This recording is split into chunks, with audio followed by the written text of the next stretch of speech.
Suv bu nafaqat hayot manbai, balki jamiyat farovonligi va inson salomatligining eng muhim kafolatidir. Yurtdoshlarimizning yashash sharoitlarini yaxshilash, turmush farovonligini oshirish va eng asosiysi, ularning salomatligini muhofaza qilish bevosita sifatli ichimlik suvi ta'minotiga chambarchas bog'liqdir. Biroq yaratilayotgan sharoitlar va imkoniyatlarga qaramasdan, ayrim holatlarda bu bebaho ne'matdan hujjasizlarcha foydalanish, tarmoqlarga noqonuniy ulanish kabi salbiy holatlar ham uchrab turgani soha mas'ullaridan yanada hushyorlikni va qat'iy nazoratni talab etmoqda. Shu maqsadda Qoraqalpog'iston Respublikasi hududiy qurilish va uy-joy kommunal xo'jaligi sohasida nazorat inspeksiyasi hamda Qoraqalpoq suv ta'minoti aksiyadorlik jamiyatining mutaxassislari hamkorligida joylarda keng ko'lamli o'rganish ishlari olib borilmoqda. Xususan, Xo'jayli tumanining Tinchlik mahallasida ham shu kabi nazorat reyd tadbirlari o'tkazilib, bu jarayonda ayrim kamchiliklar va qonunbuzarlik holatlari aniqlandi.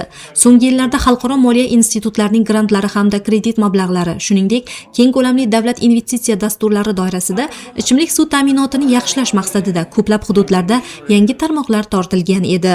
Inspeksiyaning ichimlik suvi hamda oqova suv sohasi bo'yicha mas'ullari tomonidan 2026-yilning 1-choragi davomida yangidan tarmoqlar tortilgan 16 ta mahallada shartnomaviy munosabatlarni qonuniy asosda yo'lga qo'yish maqsadida o'rganishlar olib borildi. O'rganishlar yakuniga ko'ra 42 ta iste'molchi bilan belgilangan tartibda rasmiy shartnomalar tuzishga erishildi va buning natijasi 183 nafar aholi to'g'ridan-to'g'ri qonuniy va barqaror ichimlik suv ta'minoti bilan qamrab olindi.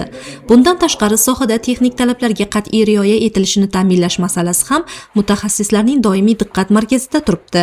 Ichimlik suv ta'minoti va oqova suvlarni chiqarib yuborish tarmoqlariga ulanish yuzasidan Qoraqalpoq suv ta'minoti aksiyadorlik jamiyati tomonidan taqdim etilgan texnik shartlarning amalda qanday bajarilayotgani bo'yicha 52 ta holatda o'rganishlar o'tkazildi. O'tkazilgan nazorat tadbirlari davomida 5 ta holatda qator kamchiliklar aniqlandi. Ulardan 2 ta holat bo'yicha mas'ullarga kamchiliklarni zudlik bilan bartaraf etish bo'yicha qat'iy ko'rsatmalar kiritilgan bo'lsa, qolgan 3 ta holatda qonunbuzarliklarga yo'l qo'ygan shaxslarga nisbatan belgilangan tartibda ma'muriy javobgarlik to'g'risidagi kodeksga asosan jami 12 million so'mdan ziyod miqdorda jarimalar rasmiylashtirildi.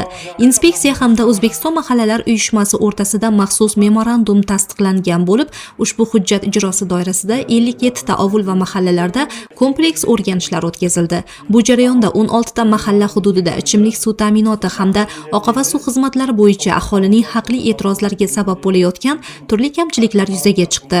Aniqlangan ushbu muammolar yuzasidan Qoraqalpoq suv ta'minoti aksiyadorlik jamiyatiga tegishli ko'rsatmalar kiritildi va eng muhimi, bu kamchiliklarning aksariyati shu joyning o'zida tezkorlik bilan bartaraf etilishiga erishildi.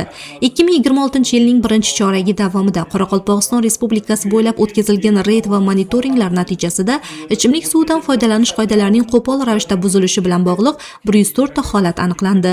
Huquqbuzarlarga nisbatan qonun ustuvorligi ta'minlanib, ma'muriy javobgarlik to'g'risidagi kodeksga asosan jami 421 million so'm miqdoridagi jarimalar rasmiylashtirildi. Bu jarayonda nafaqat aholi xonadonlari, balki davlat tasarrufidagi muassasalar ham chetda qolmadi.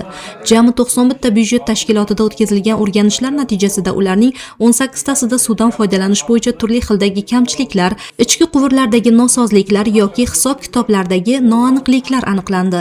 Ushbu holatlar yuzasidan 8 ta tashkilot rahbariyatiga kamchiliklarni qisqa muddatlarda bartaraf etish bo'yicha majburiy ko'rsatmalar kiritilgan bo'lsa, qolgan 10 ta tashkilotga nisbatan jami 52 million so'mdan ortiq ma'muriy jarimalar qo'llanildi.